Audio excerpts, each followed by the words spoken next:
Now, for more on the political and energy crises crippling Venezuela, I'm joined here in the studio in Washington by Paula Garcia Tufro. She is the Deputy Director of the Adrienne Arsht Latin America Center with the Atlantic Council. There's a lot to talk about here. I'd like to begin, though, with these power outages. The government says, look, it's an attack, a cyber attack, they've said.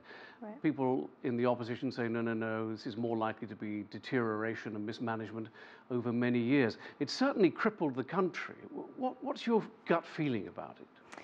I think the thing that's the first and foremost that's important to note is that Caracas and Venezuela writ large has suffered from constant power outages and shortage of power, so power cuts temporary and prolonged. There have been prolonged ones before. This is certainly the longest that we've seen and one that has hit the entire country, so it's significant, not unprecedented. So there is a history of it in the past, and certainly there's ample evidence to showcase the fact that there's been a lack of investment, mismanagement, that could very well lead to this outcome. It's tempting to think that there might have been some kind of cyber attack, though, isn't it? But I mean, what would be the point of doing that, though, do you think, were it to be a deliberate attack?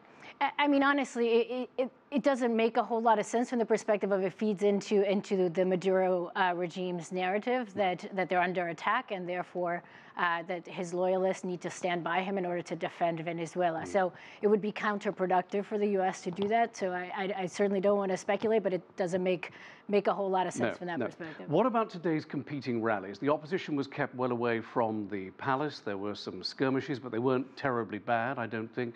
And the government organizing an anti-imperialist rally, which I believe was also quite well attended. What does that tell you? It tells me that Maduro continues to have significant support. Now, whether that support is coerced or otherwise bought via subsidies, corruption, and other mechanisms. Certainly, there's been coercion around elections and the like. There's social control exercised through the use of food rations, and there's a long history in Venezuela of that.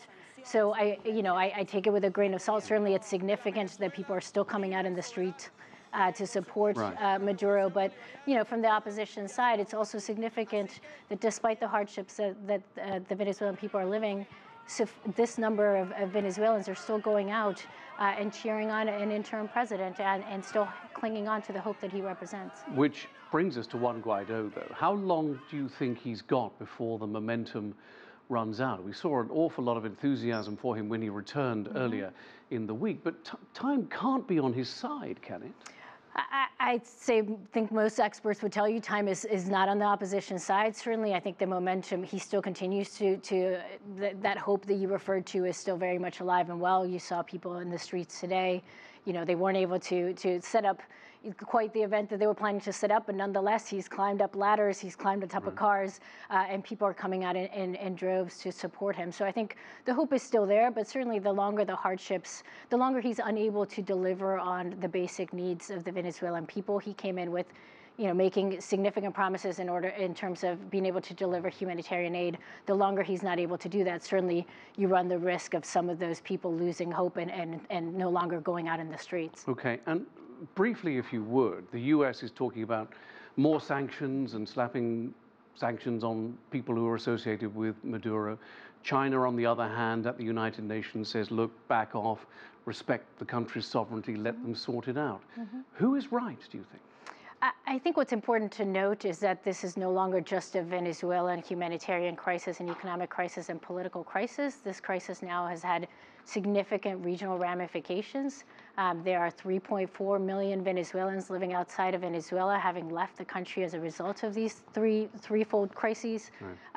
2 million more expected by the end of this year. So it's having a detrimental effect on the neighboring countries who have been incredibly generous in terms of receiving those Venezuelans, offering them services. They've gotten creative in terms of the rights they've extended and their ability to come in with expired passports, which has been a recent announcement over the last few days.